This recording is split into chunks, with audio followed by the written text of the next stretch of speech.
하나님 말씀은 요한복음 8장 37절에서 38절입니다.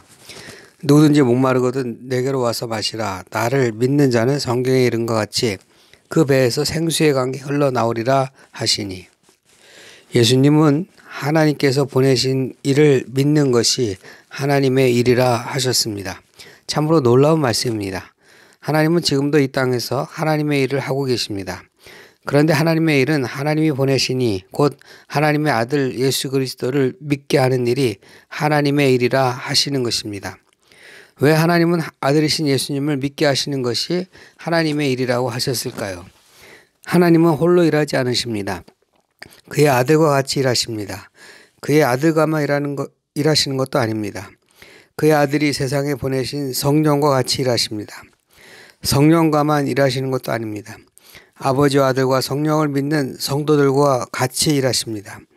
성도는 예수님을 믿어야 하나님의 일을 멋지고 놀랍게 할 수 있습니다. 예수님은 나를 믿는 자는 성경에 이른 것 같이 그 배에서 생수의 강이 흘러나오리라고 했습니다. 예수님을 믿는 일이 이 세상에 아주 놀라운 일을 가져올 것이라는 것입니다. 곧 예수님을 믿는 자에게서 생수의 강이 그 배에서 흘러나오리라 할 것이라고 했습니다. 주님은 생수의 강이 믿는 자의 배에서 흘러나온다고 했습니다. 입에서도 아니고 머리에서도 아니고 배에서 흘러나온다고 했습니다. 입은 말을 합니다. 머리는 생각을 합니다. 그러나 배는 어떤 특별한 기능을 한다고 말하기가 어렵습니다. 배는 입이나 머리처럼 의식적으로 의도적으로 일하지 않습니다. 배는 나의 의식과 관계없이 무의식적으로 일합니다. 여러분, 배가 하는 일을 딱히 말하기 어렵지만 배는 무언가 힘을 내고 힘을 쓰는 일을 합니다. 배에서 생수의 강이 흐른다는 것은 그 사람의 생각이나 말에서 생수의 강이 흐르는 것이 아니라 그 사람의 몸에서 생수의 강이 흐른다는 것입니다. 그 사람의 일에서, 그 사람의 삶에서 생수의 강이 흐른다는 것입니다. 배에서 생수의 강이 흐를 때 나는 그것을 전혀 의식하지 못합니다. 나는 일상의 평범한 생활을 하고 있는데 내 몸에서 생수의 강이 나도 모르게 흐르고 있는 것입니다. 생수의 강은 무의식적으로 그 사람에게서 흘러나오는 것입니다. 성도 여러분, 성도는 무의식적으로 하나님의 일을 하는 것입니다. 성도는 의식적으로 하나님의 일을 하지 않습니다. 자기도 모르게 하나님의 일을 합니다.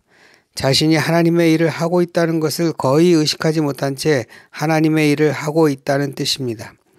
어떤 결과가 나타나고 나서야 내가 하나님의 일을 했구나라고 뒤늦게 알게 되는 것입니다.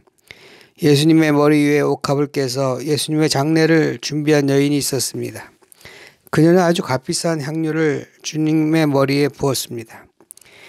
당시에 주변의 사람들은, 물론 제자들까지도 왜 이렇게 비싼 향유를 허비하느냐고 여인을 책망했습니다. 이 어리석은 여인아, 이 미련한 여인아 라고 비난했던 것입니다. 그러나 예수님은 이 여인이 행한 일이 나의 장례를 준비하기 위해 행한 일이라고 칭찬했습니다.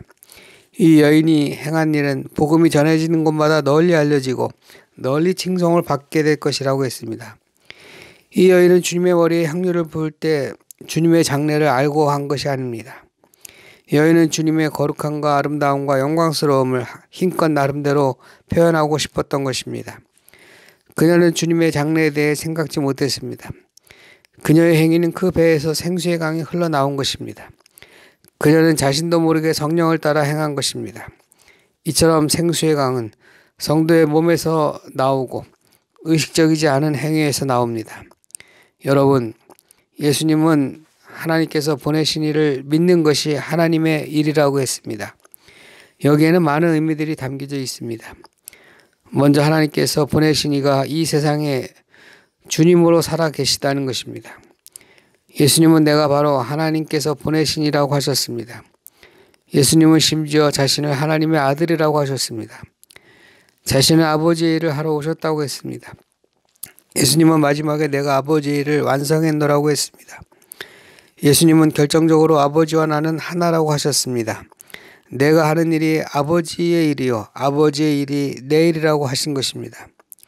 예수님은 누구든지 목마르거든 내게로 와서 마시라. 나를 믿는 자는 성경에 이른 것 같이 그 배에서 생수의 강이 흘러나오리라고 하셨습니다. 여러분, 인류에게 가장 강렬한 목마름은 의에 대한 갈망입니다. 인류가 이 세상에서 보게 되는 것은 불의, 불공평, 불공정입니다. 이것은 우리들 자신 안에도 깊이 새겨져 있어서 우리도 이런 것들에서 자유롭지 않습니다. 우리도 사실은 어느 정도 이런 것들의 동참자입니다. 예수님은 나를 믿는 자는 그 배에서 생수의 강이 흘러나오리라고 했습니다. 성도 여러분, 생수는 성령을 가리킵니다. 예수님을 믿는 자는 자기 일을 하는 것이 아니라 성령의 일을 한다는 말씀입니다. 예수를 믿는 자는 자신도 모르게 성령의 일을 하고 있는 것입니다. 그런데 성령의 일은 자기 자신조차도 의식하지 못합니다. 성령은 우리로 의롭게 일하고 의롭게 살게 합니다. 성령으로 살아가는 삶은 어떤 종교적인 생활을 의미하지 않습니다. 기도하고 예배하고 성도들 간에 교제하고 봉사하는 일을 하지만 이것은 세상에서 하는 것이지 교회에서 하는 것을 의미하지 않습니다. 교회에서 하는 예배나 교제나 봉사나 친교는 특별하게 주어진 은혜요, 특별한 시간이요, 특별한 기회일 뿐이지 일반적으로 보편적으로는 모든 성도의 예배와 기도와 교제와 봉사는 이 세상에서 행해지는 것입니다. 앞으로 미래의 교회는 세상으로 나아갈 것입니다. 성도들은 어떤 목사나 어떤 지도자의 머리나 입에서 나오는 이념이나 주장이 아니라 성령이 하라고 하시는 일을 할 것입니다. 예수님을 믿고 사는 성도라고 해서 그의 삶이 세상 사람들과 다른 것은 별로 없습니다.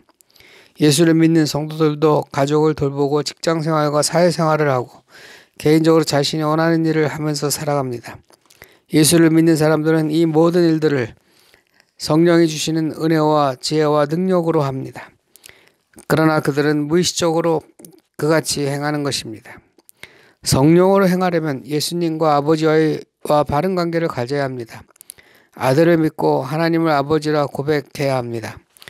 예수님은 이 세상에 성령을 가져다 주셨습니다. 특별히 자기를 믿는 자들에게 성령을 주셨습니다. 성령은 하나님이시지만 홀로 스스로 일하지 않으시고 아버지와 아들과 같이 일하십니다. 성령이 하시는 가장 중요한 일은 아들을 증거하는 일입니다. 아들을 믿었다고 할지라도 성도는 죽는 그날까지 성령을 통해 아들에 대해 참된 증거를 받고 아들을 알아갑니다. 성도 여러분, 아들은 바로 성도의 참 모습이요 성도의 참된 형상입니다. 아들을 믿는 것은 아들과 내가 똑같은 생명을 가졌다는 것을 아는 것입니다. 아들을 믿는 것은 내 안에 아들의 생명이 있다는 것을 믿는 것입니다. 아들을 믿는 것은 내가 아들과 같이 성령으로 산다는 것을 믿는 것입니다. 성령께서 우리에게 아들을 증거하시는 이유는 너희에게 아들의 생명이 있음을 알게 하려는 것입니다. 너희에게 아들의 권세와 권능이 주어져 있음을 알게 하려는 것입니다. 아들을 알면 알수록 성도는 기뻐하고 찬송하고 믿고 순종하는 것입니다. 성령께서 아들을 알게 하시고 증거하는 일은 의식을 사용해서 하십니다. 우리의 의식과 집중된 마음으로 아들을 알게 하십니다.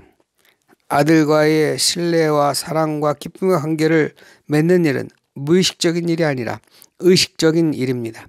의식적으로 아들을 인정하고 의지하고 소망하고 기뻐하면 이러한 의식들이 자연스러운 의식으로 변해가는 것입니다. 그러나 성도가 그리스도의 몸이 되어 그리스도의 생명을 드러내는 일은 무의식적으로 행해집니다. 예수님은 좋은 나무가 좋은 열매를 맺는다고 했습니다. 가지가 포도나무에 접붙여지면 가지는 포도나무 열매를 자연스럽게 맺게 됩니다. 성도가 그리스도의 몸이 될 때 성도는 자연스럽게 무의식적으로 주님의 생명을 드러내게 됩니다. 상황마다 갑자기 필요한 지혜가 떠오르고 당황스러운 일이 생겨날 때 적합하고 지혜로운 말이 터져나오고 고통스럽고 힘들 때 인내하고 소망하고 기다리는 일들이 거의 무의식적으로 나오는 것입니다. 성도는 거의 무의식적으로 주님의 일을 행하기 때문에 자기 자신은 주님의 일을 행하는 것을 의식하지 못합니다. 자신은 늘 부족하고 늘 약하다고 생각합니다. 그러나 주변에서 이를 바라보는 사람은 놀랍니다. 어떻게 저 사람에게서 이런 지혜가 나오고 이런 인내가 나오고 이런 행위가 나오는가 놀라는 것입니다. 세상에서의 지혜는 나는 할 수 있다, 나는 강하다, 나는 지혜롭다라는 강렬한 암시를 자기 자신에게 주어서 크고 놀라운 일을 해내는 것입니다. 이런 류의 암시나 어떤 강한 힘에 대한 의지는 큰 성공을 가져오고 놀라운 일을 행하기도 합니다. 그러나 이러한 성공과 암시가 결국은 그 사람을 파멸로 끌고 갈 것입니다. 자기 자신의 힘을 의지하고 자기 자신의 능력을 의지하는 사람은 점차 교만해지고 결국 커다란 실수나 중대한 오류를 행합니다. 결국은 자만과 교만으로 말미암아 멸망하게 됩니다. 이것은 진실로 하나님을 의지하는 것이 아닙니다. 그리스도인은 자기의 능력이나 자기 지혜나 자기 힘을 믿는 것이 아닙니다. 성령 안에서 자신에게 주어진 지극히 작은 일을 무의식적으로 신실하게 충성하는 것입니다.